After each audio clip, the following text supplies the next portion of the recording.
Simply supported है, RCC slab है of a corridor of a school building, ठीक है, has a clear span of 3 metre. अगर हम इसको सेक्शन में देखें कुछ इस तरह से हमारी स्लैब, इस तरह से हमारी स्लैब है, ठीक है, सिंपली सपोर्टेड है, ठीक है, क्लियर स्पैन बोला है, तो बच्चे क्लियर स्पैन कौन सा होएगा? एल। सपोर्ट के बीच का डिस्टेंस, सपोर्ट के बीच का डिस्टेंस, क्लियर स्पैन गिवन है 3 मीटर, ठीक है, सिंपली सपोर्टेड है। विड्थ गिवन है किसकी, पढ़िए जरा क्या गिवन है, and is supported on beams of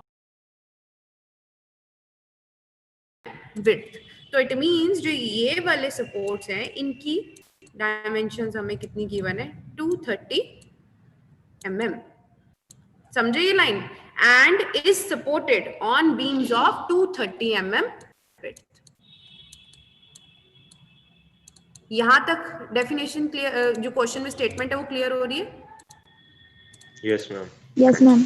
next क्या कह रहा है, डिजाइन करो slab, design the slab if it is carrying a live load. अब गिवन लिख लें, यहाँ पे हमें गिवन क्या क्या है, लाइव लोड गिवन है, लाइव लोड को ऐसे लिख देते हैं, एल एल करके लिख देते हैं, ठीक है। लाइव लोड हमें कितना गिवन है, 6.5 किलो न्यूटन पर मीटर स्क्वायर, ठीक है। यूनिट्स का बच्चे प्लीज ध्यान, किलो न्यूटन पर मीटर स्क्वायर में हमें ये वैल्यू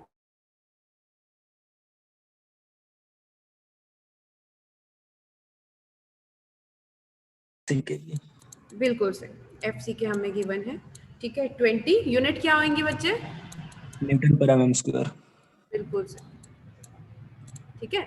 नेक्स्ट FE 415 गिवन है, तो वैल्यू किसकी हुई है, FY 415 न्यूटन पर mm स्क्वायर। अच्छा एक चीज बताओ, फर्स्ट स्टेप क्या बताया था मैंने आपको डिजाइन का, चलो ये तो था डाटा गिवन, क्लियर स्पैन। अगर मैं क्लियर स्पैन को हम लोग डिनोट कर देते हैं L से 3 मीटर, ठीक है। विड्थ ऑफ सपोर्ट हमें गिवन है, लेट इट बी, इसको स्मॉल w से डिनोट कर दिया मैंने, 230, क्या हो गया ये, विड्थ ऑफ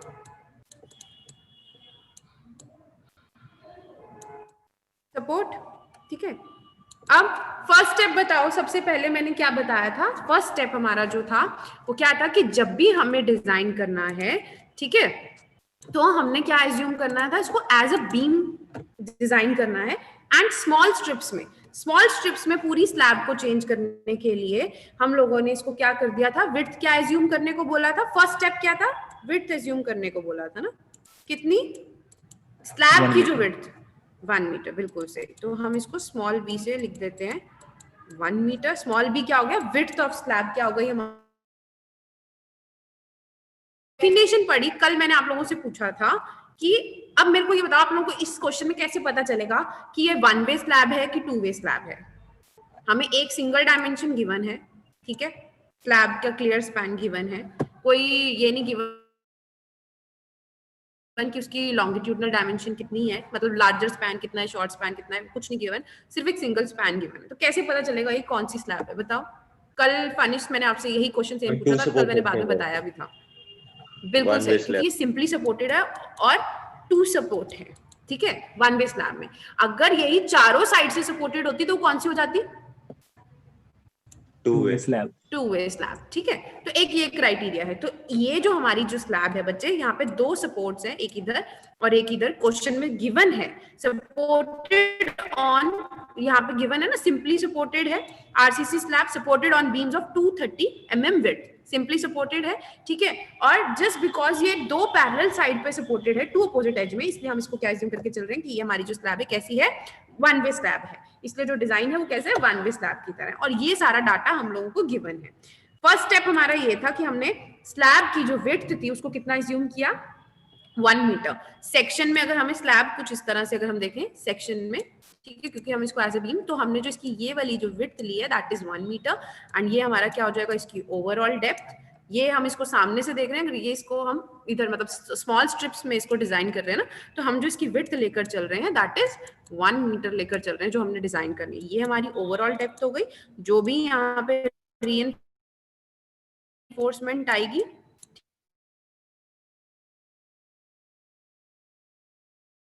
क्या था सेकंड स्टेप, कोई बताएगा जिसको याद हो, नहीं तो मैं ओपन करके आपको साथ साथ कंपेयर भी कराती हूँ। सेकंड स्टेप जो हम एक मिनट रुको, सेकंड स्टेप क्या था ये यहाँ पे देखो ध्यान से, मैं इस पे पेन, ये देखो सेकंड स्टेप, सबसे फर्स्ट स्टेप तो हमने 1 मीटर उसकी एज्यूम कर ली। सेकंड स्टेप हमारा क्या था, हमें इफेक्टिव डेप्थ चाहिए, एज्यूम करनी है इफेक्टिव डेप्थ। वो कहाँ से एज्यूम होगी, d is equal to l by 25 या फिर l बाई 30। तो let us take simply supported, let us take l by 25 और आपको इफेक्टिव कवर कितना लेना है 20 या 30, तो हम लोग 30 ले लेंगे इफेक्टिव कवर, ठीक है। तो हमारी क्या आ जाएगी 30 प्लस अगर मैं ये d को ऐड कर दूंगी तो मेरे पास कैपिटल D आ जाएगा। यहां तक क्लियर, स्टेप क्लियर है, क्या करना है स्टेप में, किसी को कोई दिक्कत? नेक्स्ट स्टेप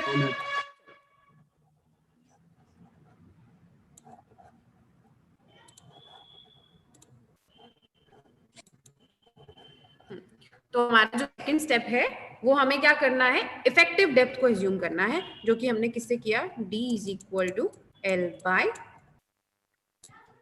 25 ले लेते हैं। l क्या है, क्लियर स्पैन, ठीक है, l क्या है, क्लियर स्पैन। तो यहाँ पे लेट इट बी 3000।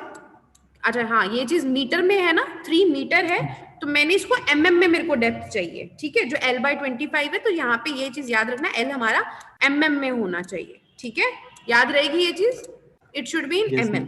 तो मैंने इसको 3 मीटर को किस में चेंज कर दिया, mm में। तो 3000 बाई 25, जरा बताना क्या वैल्यू आ रही है, 120 mm। 120। तो इट मीन्स हमारा जो स्मॉल t है दैट इज 120 mm, ठीक है। कैलकुलेशंस ध्यान से करना, मैं आप लोगों से ही पूछूंगी। नेक्स्ट मैंने क्या बोला, d हमारा किसके बराबर होता है, कैपिटल D, इफेक्टिव डेप्थ मतलब ये वाला प्लस क्लियर कवर। और अभी इज्यूम करने को क्या बोला, आपको बताया था हम लोग कितना ले सकते हैं, कवर कितना ले सकते हैं 20 to 30 mm। तो let us take clear cover, CC से लिख रही हूँ, ठीक है, इफेक्टिव कवर जो सॉरी जो आपका इफेक्टिव कवर है EC, लेट अस इज्यूम कि हम उसको कितना ले रहे हैं 30 ले लेते हैं, ठीक है 30 mm। तो हमारे पास कैपिटल D कितना आएगा बताओ, ओवरऑल डेप्थ कितनी हो जाएगी बीम की, 150। D प्लस इफेक्टिव कवर, ठीक है, किसके बराबर 120 प्लस कवर कितना हो गया 150 mm। यहां तक किसी को कोई दिक्कत? तो इट मींस ये आपका 30, ये आपका जो डेप्थ आई है स्लैब की, ठीक है, इफेक्टिव डेप्थ वो कितनी आई 120। तो ओवरऑल D कितना हो गया 150, दोनों को ऐड कर दिया 120 प्लस 30। तो ये समझ आया क्या निकाला है अभी हमने, इसमें किसी को कोई दिक्कत? बच्चे बोलो, नो मैम। यहां तक स्टेप्स क्लियर? Yes ma'am. बच्चे किसी को दिक्कत है तो पूछ लेना, ठीक है। मैं आगे next step, second step clear हमारा यहाँ तक, ठीक है। साथ साथ इसको रिमूव करती जाऊं। Yes ma'am. 2 स्टेप हमारे हो गए, अब हम देखते हैं थर्ड स्टेप। थर्ड स्टेप क्या था बच्चे? Find effective length. बिल्कुल सही। अब हमें इफेक्टिव लेंथ, सिंपली सपोर्टेड है, आपको याद हो हमने सिंपली सपोर्टेड के लिए हमें क्या निकालना है, इफेक्टिव स्पैन निकालना है। थर्ड स्टेप जो है हमारा न्यूमेरिकल में, दैट इज हमें क्या निकालना है, इफेक्टिव स्पैन, ठीक है। सिंपली सपोर्टेड में 2 कंडीशंस बताई थी मैंने आपको। एक तो क्या होगा, ये देख रहे हो ये डायग्राम यहाँ पे, इसका सेंटर टू सेंटर डिस्टेंस हमारा होता है, ठीक है। अब इसका सेंटर टू सेंटर क्या हो जाएगा, 3 मीटर। आना जरा, ये वैल्यू कितनी होगी सेंटर टू सेंटर? क्या फॉर्मूला था? 230 mm प्लस 230 mm।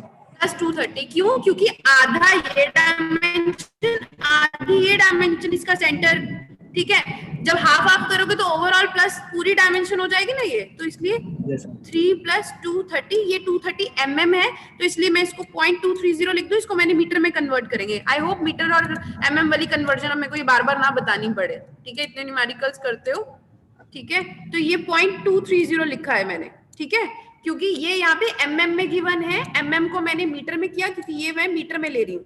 ये मैंने 0.230, तो ये क्या बन गया 3.230 मीटर। इट मींस ये कौन सा इफेक्टिव वैल्यू, ये यहां से लेकर यहां तक जो सेंटर वाली, आपको याद हो, एक तो ये थी, ठीक है। दूसरा सिंपली सपोर्टेड के केस में इफेक्टिव डेप्थ का क्या था?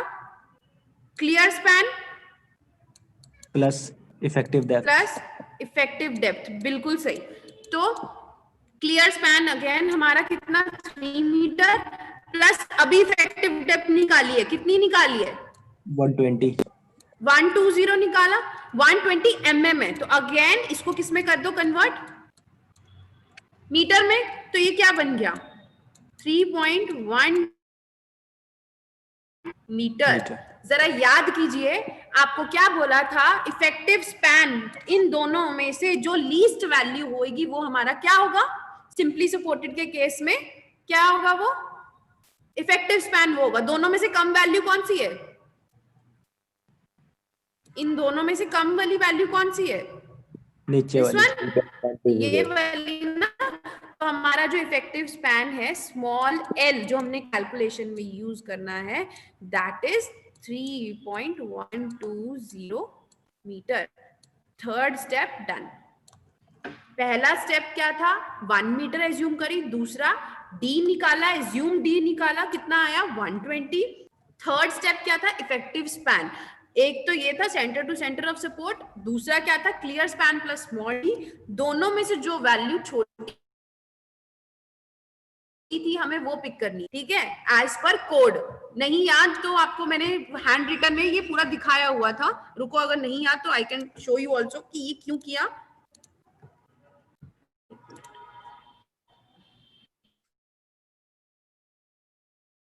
जब डिस्कस किए थे एंड यहाँ पे जो हमने डिजाइन स्टेप्स डिस्कस किए थे ना, यहाँ पे ये वाले जो किए थे सिंपली सपोर्टेड, आई नो उसकी स्क्रीन पे आपको लिखा हुआ भी दिख रहा होगा, लेकिन ये स्टेप्स ही कोड्स में लिखे थे। For simply supported the effective span of simply supported slab is taken at least among the following. पहला distance between centre to centre of the support, दूसरा clear distance between the support plus effective depth. इन दोनों में से जो least value थी वो हमें पिक करनी थी एज पर कोड्स, ठीक है। ये अपने IS 456 की डिस्कस करी थी उसमें से, ठीक है।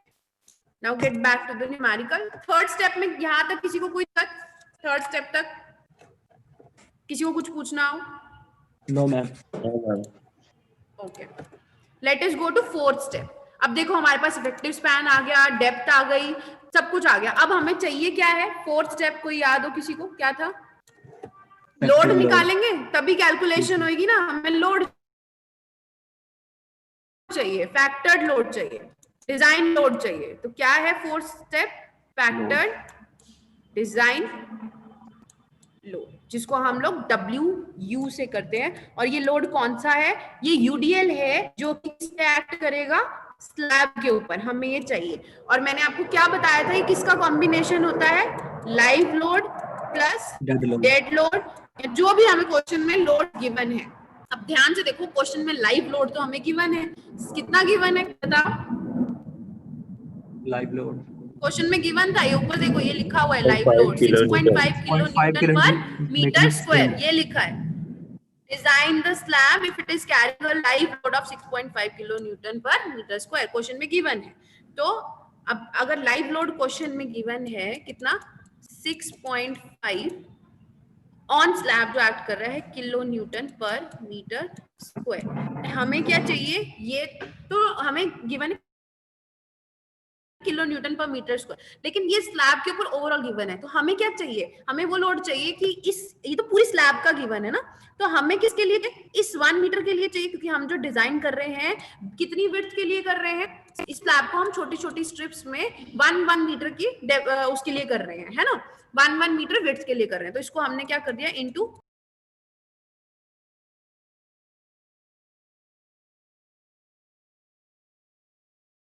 क्या हो जाएगी 6.5 किलो न्यूटन पर मीटर। तो it will act as a uniformly distributed load, कितने के लिए, 1 मीटर विड्थ के लिए, मतलब इतनी इसके लिए 1 मीटर विड्थ, हमने स्लैब को 1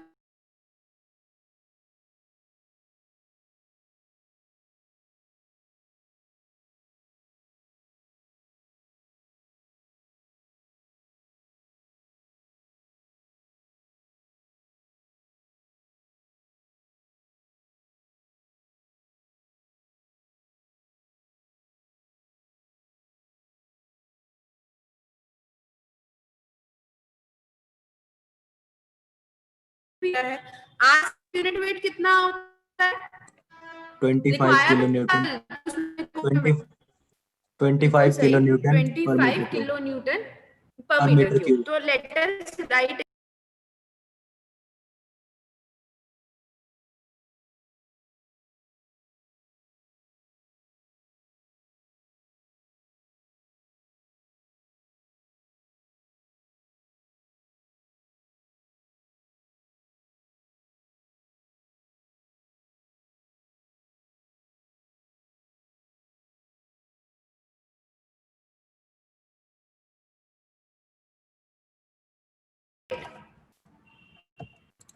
इनटू पॉइंट कितना करूंगी बताओ, इतनी डेप्थ के, इतने इसके लिए चाहिए, इतनी डेप्थ के लिए, 0.150 बिल्कुल सही, इनटू 0.150।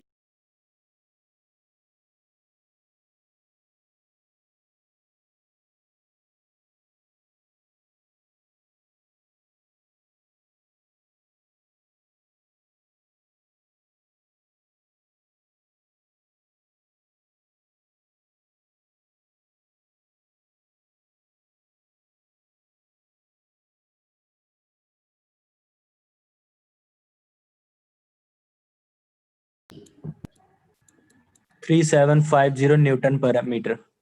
बिल्कुल सही, 3750 न्यूटन पर मीटर। मीटर। यहां तक किसी को कोई डाउट, हमारे पास लाइव लोड आ गया, डेड लोड आ गया। डेड लोड कितना आया 3750, लाइव लोड कितना आ रहा है 6.5 किलो न्यूटन पर मीटर। और आपको पता है हमने जब डिजाइन करना है तो टोटल लोड जो हमारा WU है स्लैब के ऊपर, वो किसका कॉम्बिनेशन है, live load plus dead load का। तो लाइव लोड कितना आया 6.5 किलो न्यूटन पर मीटर, डेड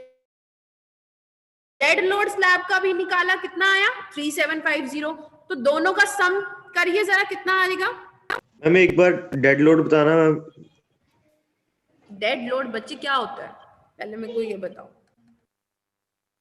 2500।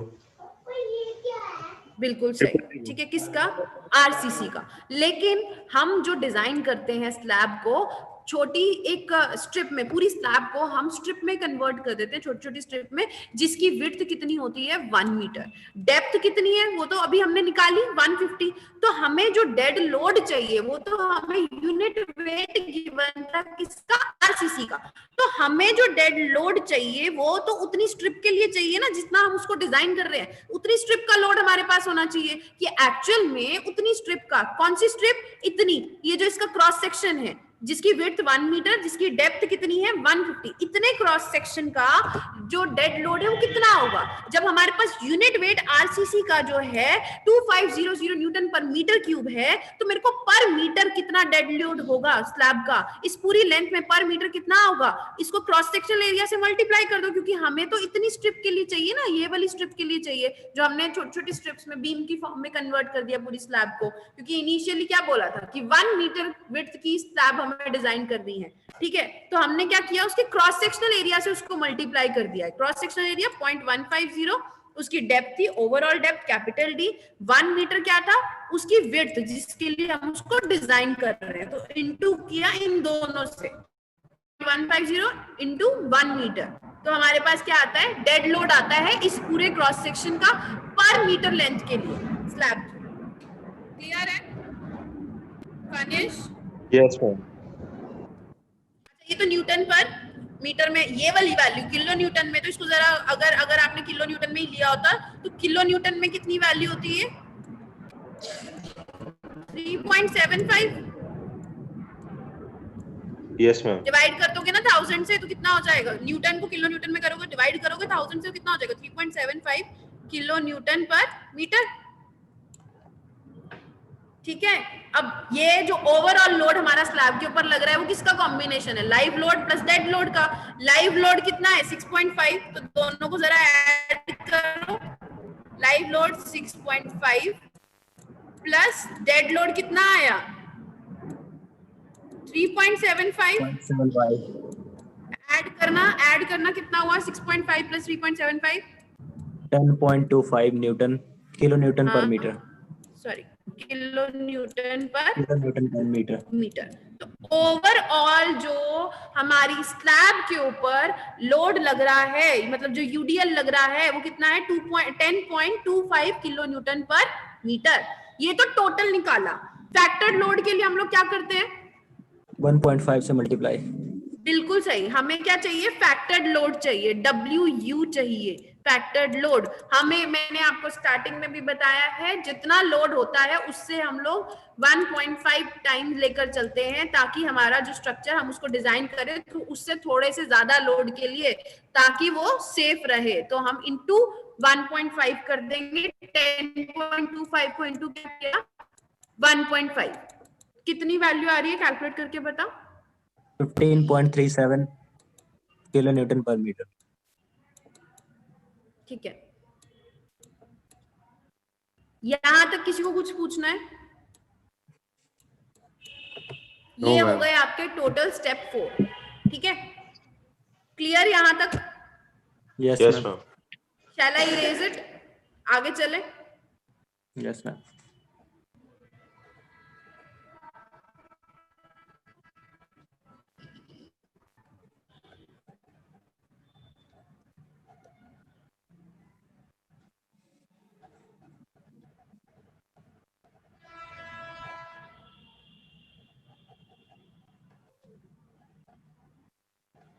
तो अभी कौन कौन सी वैल्यूज आई जरा वो लिखते हैं, हमारे पास क्या क्या आया।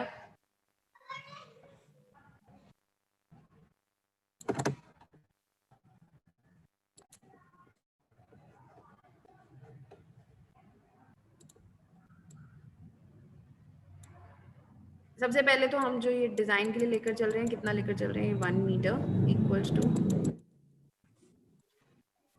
1000 mm। कैपिटल डी कितना आया था? 150। बच्चे ये 10 मिनट के बाद ये बंद हो जाएगा तो दोबारा रीजॉइन कर लेना, ठीक है?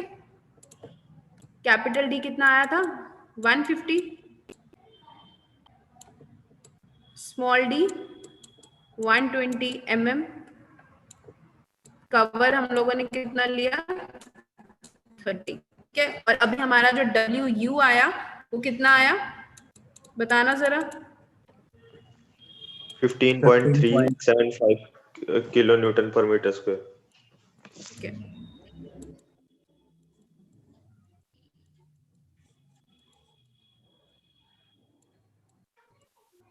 पर मीटर। ठीक है, पर मीटर लेंथ ऑफ स्लैब के लिए, क्योंकि 1 मीटर तो उसकी वेट है ना, हम पर मीटर के लिए निकाल रहे हैं। ठीक है, अब ध्यान से देखो, 5th स्टेप हमारा क्या था? बताओ कोई। मोमेंट निकालेंगे कि अगर ये इसके ऊपर जो भी लोड यूडीएल लग रहा है, उस यूडीएल की वजह से कितनी मोमेंट आएगी, जिसकी वजह से यहाँ पे क्या इंड्यूस हो सकती है? डिफ्लेक्शन। तो उस मोमेंट, उस एक्सटर्नल मोमेंट, जो एक्सटर्नल लोड लग रहा है उसकी वजह से मोमेंट आई है, that is factored maximum bending moment, MU, वो कैलकुलेट करना है। यूडीएल के लिए मैक्सिमम बेंडिंग मोमेंट का फॉर्मूला क्या था? WU L²/8। WU हमने अभी निकाला है 15.375 किलो न्यूटन मीटर में हो गया। ठीक है, इंटू L²। L कौन सा लोगे आप? इफेक्टिव लेंथ अभी निकाली थी। इफेक्टिव लेंथ हमारी कितनी आई थी? 3.120 मीटर आई थी इफेक्टिव लेंथ, है ना? हमने अभी निकाली थी थर्ड स्टेप में। तो इसको कर दो 3.120 का स्क्वायर डिवाइडेड बाय 8। कैलकुलेट करके बताओ जरा क्या वैल्यू आ रही है। 18.70। 83 कुछ आ रहा होगा, है ना? Yes ma'am. तो लेट इट बी 18.70 ले लेते हैं इसको। 18.70 ये वैल्यू किस में होगी? देखो ये किस में था? किलो न्यूटन पर मीटर। ये किस में आया है? Metre square. Yes ma'am.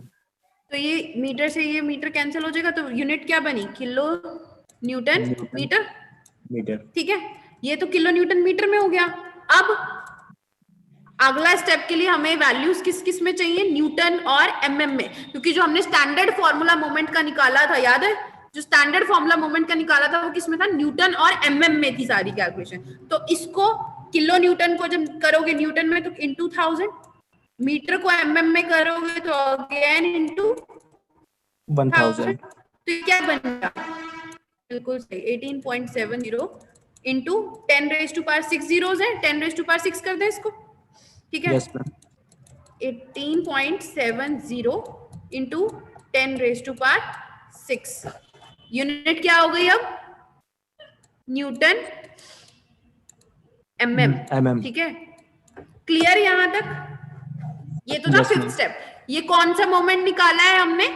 Factored moment, जो बाहर जो यूडीएल लग रहा है, जो ये पूरा लोड लग रहा है, इस लोड के लगने की वजह से कितनी मोमेंट आएगी इस पूरी स्लैब में, हमने ये वो मोमेंट निकाली है। ठीक है, जो इस पूरे लोड की वजह से आएगी। अब हमें डिजाइन कैसा करना है? बैलेंस सेक्शन करना है। ये जो डेप्थ निकाली थी ये तो एज्यूम डेप्थ थी ना, ये वाली स्मॉल डी। ये कौन सी थी? एज्यूम। ये एज्यूम कहां से करी थी? L/25 वाले रिलेशन से, कि L/D की रेशियो इज इक्वल टू 25। वहां से हमने डी निकाला। अब हमें क्या चाहिए? 6 स्टेप। अब हमें क्या चाहिए? जो हमने एक्चुअल में जितना ये मोमेंट आया है 18.70 इंटू 10⁻6 न्यूटन एमएम वाला, जितना ये मोमेंट आया है, इसके लिए स्टैंडर्ड डेप्थ कितनी होनी चाहिए? ठीक है, तो वो कैसे होगी? हमारा जो 6th स्टेप था, जिसमें हम लोग क्या कर रहे थे? कैलकुलेट क्या कर रहे थे? Depth of this slab. वो कहां से आएगी? जब मैंने क्या बोला था, जो ये एमयू निकाला है इसको किससे कर दो?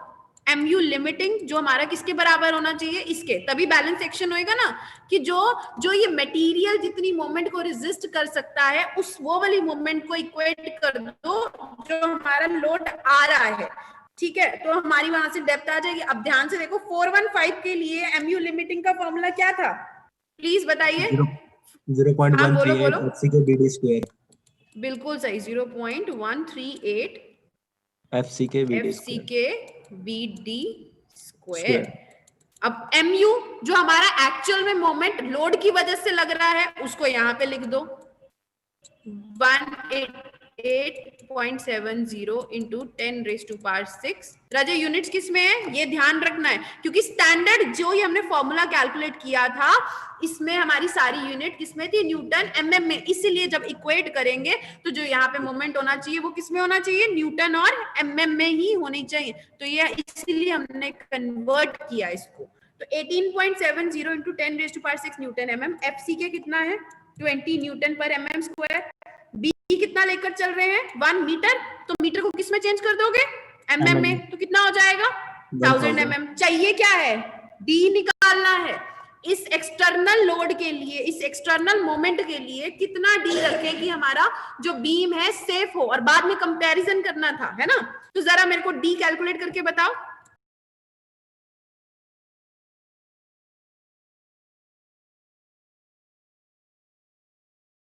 ये डी स्क्वायर इधर आ जाएगा 10⁻6। इसको डिवाइड करेंगे किससे? ये सारी जो वैल्यूज हैं यहाँ पे मल्टीप्लाई में, नीचे कहाँ चली जाएंगी? ये डिवीजन में। तो इसको डिवाइड कर देना 0.138 इंटू 20 इंटू 1000। जरा मेरे को वैल्यू कैलकुलेट करके बताओ डी की। और यहाँ पे ये स्क्वायर किसमें हो जाएगी? अंडर रूट में। तो डी आ जाएगा हमारे पास। जरा कैलकुलेट करो।